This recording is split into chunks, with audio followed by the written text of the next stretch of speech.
En el nombre del Padre, y del Hijo, y del Espíritu Santo. Amén. Ave María Purísima, sin pecado concebida. Nuevamente juntos, queridos amigos de la tele, con nuestros temas de fe católica. Hoy ya con nuestro tema número 13, hablaremos sobre la pasión, muerte y resurrección de nuestro Señor. Ustedes saben que todos los misterios de Jesús son causa de nuestra salvación. Recuerdan que después de aquel primer pecado de Adán y Eva, el Padre nos prometió un Redentor, después de esa ruptura, ¿no?, en la que efectivamente el hombre fue desterrado del paraíso y la mujer daría luz con dolor, el hombre trabajaría con el sudor de su frente y efectivamente Dios fue preparando con un pueblo de un modo especial la venida del Redentor para justamente rehabilitar y rescatar a la humanidad, a los hombres del poder del demonio. Entonces, repetimos, la pasión, muerte y resurrección, ascensión al cielo junto al Padre, con ella se instaura definitivamente la salvación, la redención, la segunda persona de la Santísima Trinidad, el Verbo, Jesús, el Emmanuel, el esperado, el deseado, ¿no? Ya lo hemos dicho más de una vez, Dios no tenía obligación de crear y tampoco de perdonar, pero en su infinita misericordia quiso darles al hombre otra oportunidad. Y esta redención, esta salvación por parte del Señor es una manifestación de amor enorme de la que tenemos que estar tan agradecidos. Habitualmente se entiende que Jesús nos salvó con su cruz, con su muerte en la cruz. Pero repetimos todo el misterio del Señor, de Jesús, su paso por la tierra y nuestro Señor eterno, Jesús el Verbo. Vamos a lo concreto, a la pasión del Señor, cuál es el sentido de la cruz, ¿no? Entonces, desde un punto de vista histórico, ustedes recordarán que Jesús murió porque lo condenaron por proclamarse Hijo de Dios. Tuvo ese juicio tan injusto ante el Sanedrín que lo tomó como blasfemo, entonces le pidió a los romanos, porque ellos no podían ejecutar a ninguna persona, que realizara este acto tremendo que es la de la muerte en la cruz. Jesús se autopercibió en su conciencia, sabía que era Dios, sabía cuál era su misión y no tuvo ningún temor, por decirlo de alguna manera, a proclamarlo de esta manera, sabiendo que se lo iba a tomar tan mal y sabiendo que efectivamente iba a ser la causa de su pasión y de su muerte. Durante sus años en la tierra, algunas personas lo aceptaron, algunas personas creyeron en él, lo siguieron, pero otros, en cambio, no, le dieron la espalda, ¿no? E incluso, efectivamente, llegando a ese odio tremendo, ¿no? Y uno se pregunta, y bueno, ¿y por qué el Padre permitió, ¿no?, que efectivamente el Hijo, el Verbo, sufriera de esta manera? Fue el camino misterioso por el que Dios cargó a través de su Hijo los pecados de los hombres. En la cruz cargó nuestros pecados en su pasión, ¿no? Y Jesús, siendo hombre, como pagó esa deuda, saldó esa deuda, que son los pecados de los hombres, desde Adán y Eva hasta los pecados de cada uno de nosotros en la actualidad y en el futuro. Dice el Catecismo, Jesús aceptó libremente su pasión y su muerte por amor al Padre y por amor a los hombres, y se entregó a sí mismo, padeciendo la muerte en la cruz. Decíamos, él confesó valientemente su identidad y su relación con el Padre, que fue justamente el motivo de su muerte, una muerte tremendamente injusta, ¿no? Porque efectivamente el Señor pasó haciendo el bien, hizo bien a todos y le pagamos nosotros de esta manera. ¿Qué dice el compendio? El compendio del catecismo, que es ese resumen del catecismo de Juan Pablo II, dice el número 117 que todo pecador, o sea, todo hombre, es realmente instrumento de los sufrimientos del Redentor. Por tanto, Jesús aceptó libremente los sufrimientos físicos y morales por la injusticia de los pecados, y en ellos también de todos los pecadores, de todos los hombres, no solo por los judíos y romanos, que en ese momento en la historia fueron los ejecutores materiales.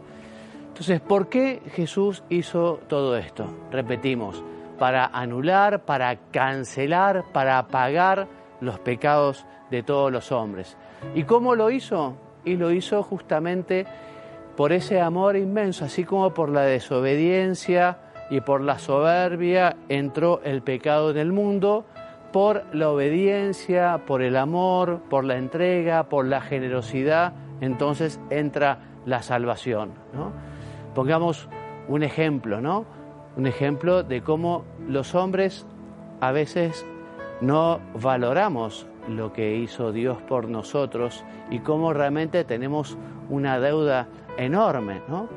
Imaginémonos el ejemplo de una persona muy querida, pero que tiene demencia senil o que un día se levantó de mala manera. Bueno, la persona que lo cuida, el hijo, le dejará pasar aquello, porque ese día su padre tuvo una mala noche o estaba enfermo o tenía esa enfermedad mental que no respondía. O sea, el amor de esa persona hará que no tome a mal esos agravios que le hace su padre o aquella persona enferma. Bueno, el caso de Jesucristo es mucho más grande, ¿no? Porque efectivamente quizá en la relación padre-hijo existe también un deber por parte de los hijos de cuidar a sus padres, ¿no? Cuando son mayores o cuando tienen alguna enfermedad. Bueno, en este caso, Jesucristo, que cargó los pecados de los hombres, no tenía ninguna obligación, ninguna responsabilidad. Nosotros no teníamos ningún derecho, por decirlo de alguna manera, a pedirle a Dios, ¿no? esa salvación, ¿no? San Pablo, que había perseguido a los cristianos, reconoce, ¿no? Bueno, Jesús murió por mí, se entregó por mí, ¿no? Y eso lo tenemos que decir también cada uno de corazón, porque así fue, Jesús quiso libremente ofrecer al Padre esos sufrimientos, junto con su muerte, en favor nuestro, ¿no? Para que efectivamente nosotros pudiéramos alcanzar la salvación, la redención, para que se volvieran a abrir las puertas del cielo que estaban cerradas después del pecado de Adán y Eva. Como dice Isaías, en sus llagas hemos sido curados. Como dice San Pablo en su carta a los Romanos, donde abundó el pecado, sobreabundó la gracia. O sea que de este acontecimiento tremendo de la muerte en la cruz hubo un gran bien para toda la humanidad. Dice el catecismo, ante todo,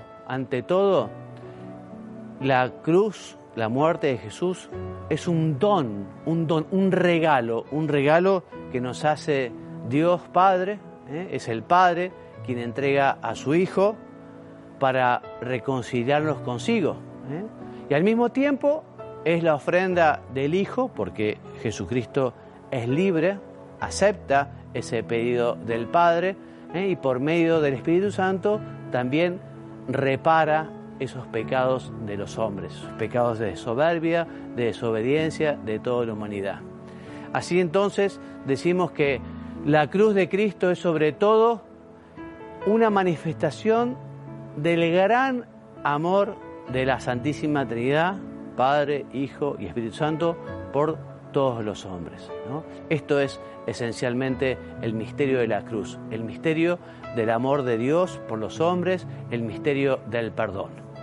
¿Y qué frutos tiene la cruz? Bueno, en primer lugar, el primer fruto es la eliminación del pecado, Se perdona el pecado original, se abre la oportunidad de tener la vida eterna, Se cancela esa deuda y se cancela justamente la muerte eterna, abriéndose las puertas del cielo, ¿no?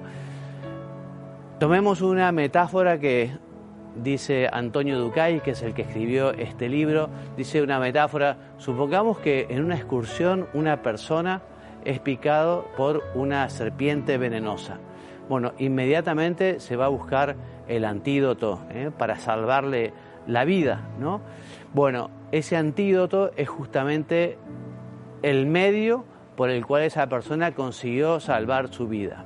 Bueno, así la cruz se ha convertido en el antídoto del pecado, el antídoto de la muerte eterna.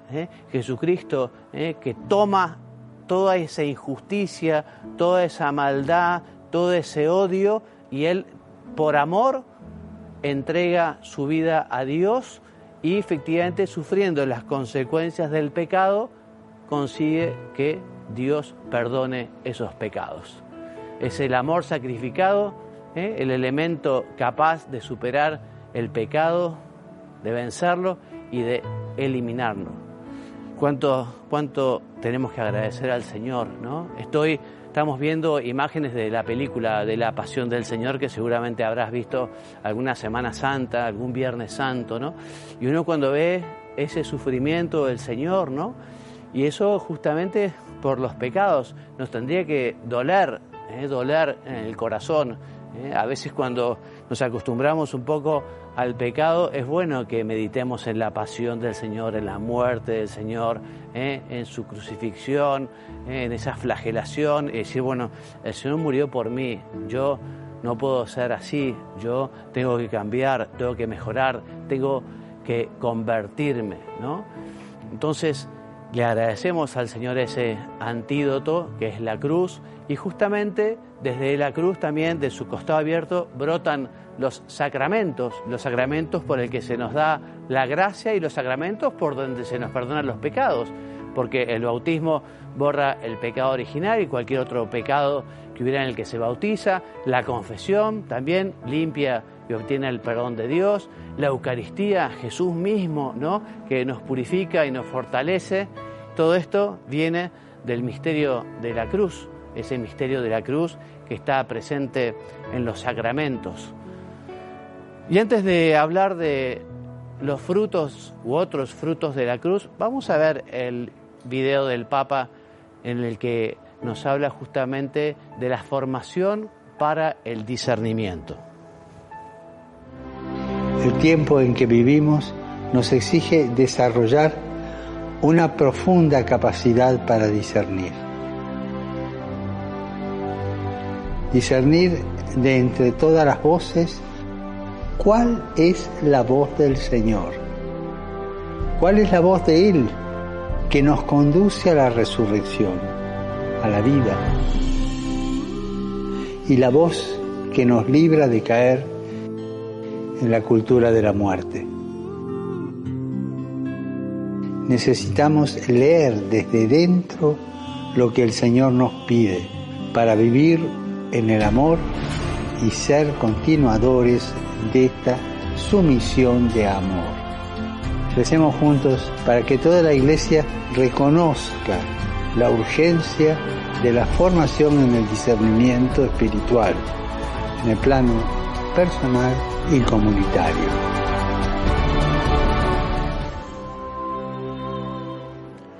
Volvemos del video del Papa y continuamos con los frutos de la cruz. Decíamos que el primer fruto justamente es la cruz, el antídoto contra el pecado, contra la maldad, contra la soberbia, contra el orgullo. Bueno, Jesús también en la cruz nos enseña lo que es el amor de Dios por los hombres, que fue capaz de derramar hasta su última gota de sangre para cumplir la voluntad del Padre, para redimir a los hombres. Te cuento algunas expresiones bíblicas y litúrgicas, ¿no?, de hablar de la pasión y muerte de Jesús. Expresiones, o sea, modos de llamar a este misterio pascual, ¿no? Entonces, por un lado, se lo llama sacrificio o nuevo sacrificio de la alianza, sacrificio, ya explicaremos después cada uno, de expiación, de propiciación, de reparación por los pecados. Lo llamamos también acto de redención y liberación de los hombres, y acto que nos justifica y nos reconcilia con Dios. Les decía, La cruz es el sello, el nuevo sello, la nueva firma, la nueva rúbrica de la nueva alianza, aquella alianza que Dios había hecho con Abraham, tú serás mi pueblo, yo seré tu Dios. Bueno, ahora hay una nueva alianza, hay un nuevo pueblo, esa nueva alianza es firmada, rubricada en la cruz, ese nuevo pueblo es la iglesia, ¿no? Ya estaba profetizado que ocurriría, y lo encontramos en Isaías, en Jeremías, en Ezequiel, ¿no? Y es la nueva alianza de Cristo con la iglesia, de la que nosotros, por gracia de Dios, formamos parte desde que nos bautizaron de pequeños. Llamamos el misterio pascual también sacrificio de Cristo en la cruz, que tiene un valor de expiación, o sea, de limpieza, de purificación. ¿De qué? Y del pecado, de la maldad, del orgullo, de la soberbia. También es reparación, porque efectivamente reparó ese pecado de Adán y Eva, reparó esos pecados de todos los hombres. Jesús, decíamos, se hizo cargo, Jesús cargó con nuestros pecados, Jesús pagó esa deuda, ¿no? Entonces Jesús, justamente con la obediencia al Padre, con ese amor y esa decisión de entrega, consigue ese perdón para todos. Él, que era hombre verdadero y a la vez Dios verdadero. Por eso decimos que se ganó el corazón del Padre y reparó nuestras ofensas. También hablamos de la cruz como un acto de redención, como un acto de liberación, ¿no? Jesús paga esa libertad con el precio de su sangre, o sea, con sus sufrimientos, con su muerte, y así nos rescata del pecado y nos libró del poder del demonio, de Satanás. San Pablo escribe que la sangre de Cristo nos justifica. ¿Qué quiere decir esto? Que nos devuelve la justicia, porque efectivamente después de aquel pecado tremendo teníamos una deuda enorme, y con esto el Señor Jesús nos justifica, con eso el Señor Jesús paga esa deuda, ¿no? O sea que la cruz, junto con la resurrección, es causa de nuestra justificación, también entendida como causa de nuestra salvación, como causa de nuestra posibilidad de alcanzar la bienaventuranza eterna del cielo. Y hablemos de la resurrección, porque cuando hablamos del misterio pascual es la pasión, la muerte y la resurrección del Señor, la resurrección, ¿no?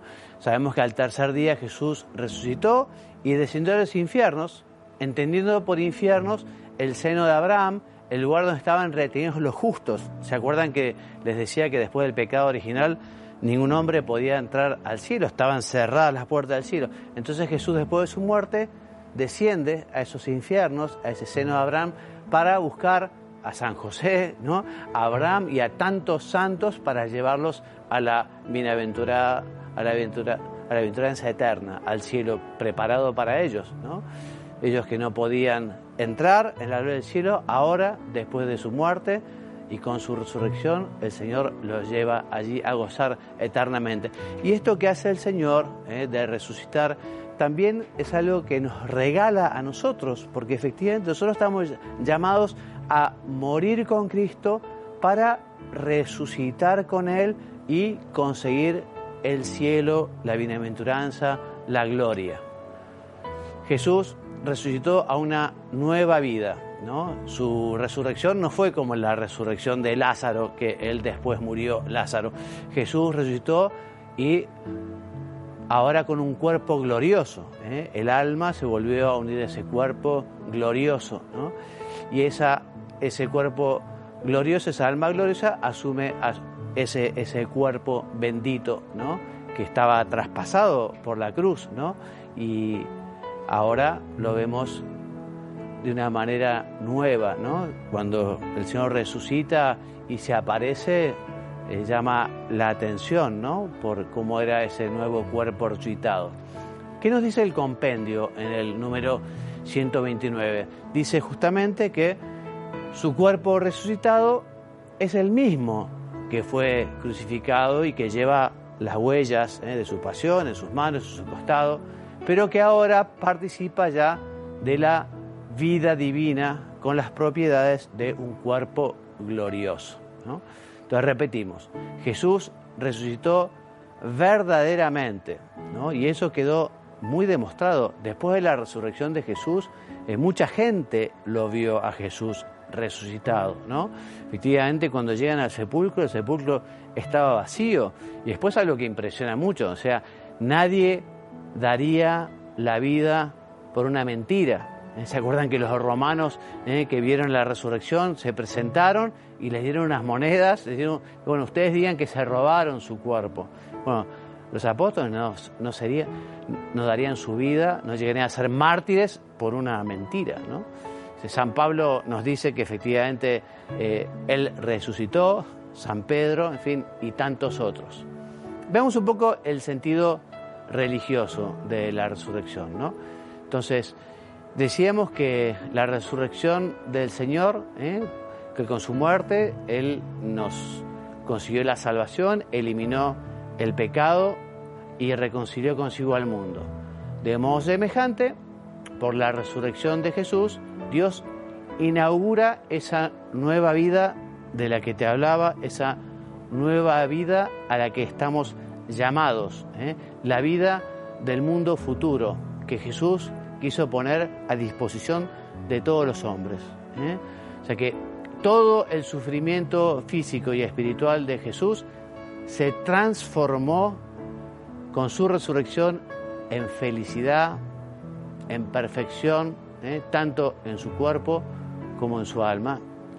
Y a eso estamos llamados. Somos peregrinos, no tenemos morada permanente, estamos de paso. Justamente es un tiempo de prueba para pasar de la vida con minúscula a la vida con mayúscula, que es para siempre, para siempre, para siempre. Es justamente el Espíritu Santo que envió Jesucristo, el que también en la actualidad ahora nos alcanza la gracia para poder identificarnos con el Señor, para llevar una vida santa, para poder alcanzar el cielo. Nosotros estamos llamados hemos sido hijos de Dios, Dios nos quiso crear a su imagen y semejanza y nos creó como hijos suyos. Por lo tanto, tenemos que comportarnos como hijos y ser agradecidos a este buen Padre que tanto nos quiere. Les decía, pasamos de la muerte a la vida, ¿no? Y como hijos de Dios, muy amados por la fuerza de este misterio pascual, por el misterio de la muerte y de la resurrección, estamos también llamados, les vamos a decir, a llevar este mensaje, este evangelio, esta buena nueva de que efectivamente Cristo vive, que Cristo con su pasión, con su cruz, con su muerte, nos ha ganado la posibilidad de ir al cielo. Él se fue al cielo, se fue después de un tiempo por la tierra, finalizado, digamos, la etapa de su vida terrena, asciende a los cielos para sentarse a la derecha del Padre. Y Él nos decía, bueno, hace falta que yo me vaya y hace falta que Jesús se vaya para conseguirnos un lugar y también, en aquel caso, para enviar al Espíritu Santo, que lo llenaría de gracia y que conseguiría que aquellos hombres que fueron temerosos, aquellos hombres que se escondieron, que incluso traicionaron a Jesús, bueno, ahora no tienen miedo a nada, no tienen miedo a nadie y se dedican a predicar y a enseñar y a decir, por ejemplo, a los sacerdotes, a los levitas, tenemos que obedecer antes a Dios que a los hombres. El compendio del Catecismo, en su número 132, nos dice que el Señor, con su humanidad en la gloria eterna de Hijo de Dios, intercede incesantemente ante el Padre en favor nuestro. Nos envía al Espíritu y nos da la esperanza de llegar un día junto a Él, al lugar que nos ha preparado. Gracias, Señor, por prepararnos ese lugar. Cuánto queremos llegar allí cuando nos llames. Queremos efectivamente dar fruto para poder llegar a gozar del cielo, que es algo que no está mal, pensar en el cielo, pensar en pasar la eternidad junto a Dios, Padre, Hijo, Espíritu Santo, la Santísima Virgen, los santos y también muchos seres queridos que nos han precedido.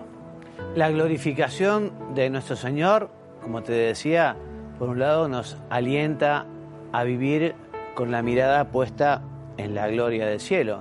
Te decía hace un ratito, somos peregrinos, no tenemos morada permanente, estamos de paso, lo importante es la vida con mayúscula y para eso nos estamos preparando. Bueno, la glorificación del Señor, su ascensión al cielo justamente nos invita a recordar esta verdad tan importante, ¿no?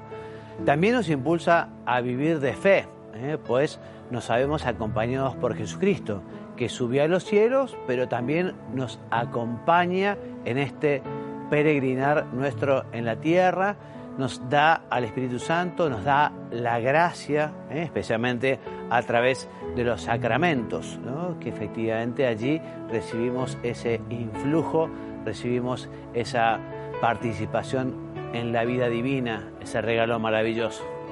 También el Señor nos invita justamente a ser testigos, dar testimonio de que efectivamente existe una vida eterna, existe un camino hacia la eternidad, que Dios nos dejó su mensaje, su evangelio.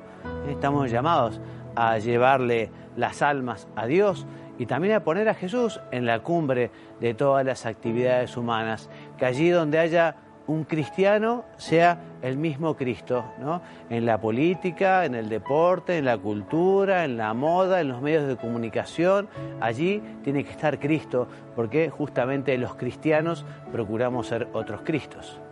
También el Señor se ha quedado particularmente en el sagrario, en las iglesias, en los oratorios, en las capillas, allí se ha quedado para ser nuestro alimento, para que le podamos visitar, para que le podamos rezar. Así que, en fin, el Señor entonces nos obtuvo la posibilidad de pasar a una vida nueva, que ya no está sometida al tiempo, porque el cielo es para siempre, para siempre, para siempre, un verdadero misterio, ¿no? San Pablo nos dice en la epístola a los Colosenses: si habéis resucitado con Cristo, buscad los bienes de arriba, donde Cristo está sentado a la derecha de Dios. Aspirad los bienes de arriba y no los de la tierra. O sea que San Pablo nos anima a recordar qué es lo importante, ¿no? Y cuando habla de la tierra, de los bienes de la tierra, se refiere justamente a las maldades que tiene la tierra, ¿no? Como dice San Pablo, tenemos que evitar ante todo la fornicación, la impureza, la pasión, la codicia, la avaricia, estos pecados terribles, que efectivamente están allí y que muchas veces se presentan como a modo de tentación. Entonces, superar el hombre viejo, dejar el pecado, dejar la maldad, dejar el egoísmo, comportarnos como hijos de Dios, convertirnos, dejar de ser pecador para ser hijo de Dios, ¿no? O sea que es tan importante buscar los bienes del cielo, como decía también San Pablo, revestidos de compasión entrañable, de bondad, de humildad, de mansedumbre, de paciencia, ¿no? O sea, justamente el Hijo de Dios vive las virtudes, ¿no? También nos invita a sobrellevarnos mutuamente, viviendo con caridad para con los demás, tratando de fomentar ese vínculo, ¿no? De amistad, de caridad, de unidad.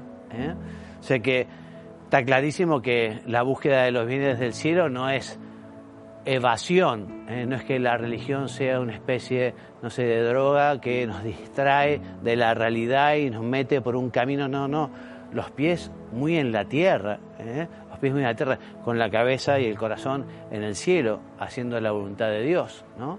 O sea, se trata justamente de caminar en el presente, pero hacia la vida eterna, hacia el cielo. Y para eso necesitamos vivir de fe, necesitamos confiar en el Señor, en su divina providencia, necesitamos de la gracia, necesitamos orar para también pedirle al Señor que nos ayude a ser fieles, que nos ayude a encontrar el camino, y así llevaremos una vida llena de paz, llena de alegría, que es lo que quiere Dios, y siempre lo digo, Dios nos quiere felices en la tierra y felices en el cielo. ¿no? Y además dando ejemplo, porque justamente los cristianos estamos llamados a dar ejemplo de hombres nobles, de hombres sinceros, de hombres leales, de hombres alegres, que viven esa solidaridad, ¿no? Que realmente buscan la paz, la armonía familiar, la justicia, etcétera, etcétera. Decía el Papa Benedicto XVI en el año 2011, los cristianos, creyendo firmemente que la resurrección de Cristo ha renovado al hombre, sin sacarlo del mundo, donde construye su historia, debemos ser testigos luminosos de esta vida nueva que la Pascua ha traído. La luz de la Pascua de Cristo debe penetrar nuestro mundo, debe llegar como mensaje de verdad y de vida a todos los hombres a través de nuestro testimonio cotidiano. Y lo que le pedimos hoy a la Santísima Virgen, terminando este programa, que nos ayude realmente a ser testigos de Cristo. Tanto nos ha dado el Señor, no podemos ser ingratos. Amor con amor se paga. Hemos recibido mucho y mucho podemos dar. Y además, Dios nunca se deja ganar en generosidad, porque siendo nosotros generosos con Dios aquí en la tierra, Dios será mucho más generoso con nosotros en el cielo. Bueno, como bibliografía básica, como siempre, el Catecismo de la Iglesia Católica, sus números 595 a 667, y también recomendamos la predicación de los días de miércoles del Papa San Juan Pablo II, cuando explicaba el credo en el año 1996, fue publicado por la editorial Palabra, ¿no? También Antonio Ducay, el autor de este texto que hemos comentado, escribió su libro Jesús, el Hijo Salvador.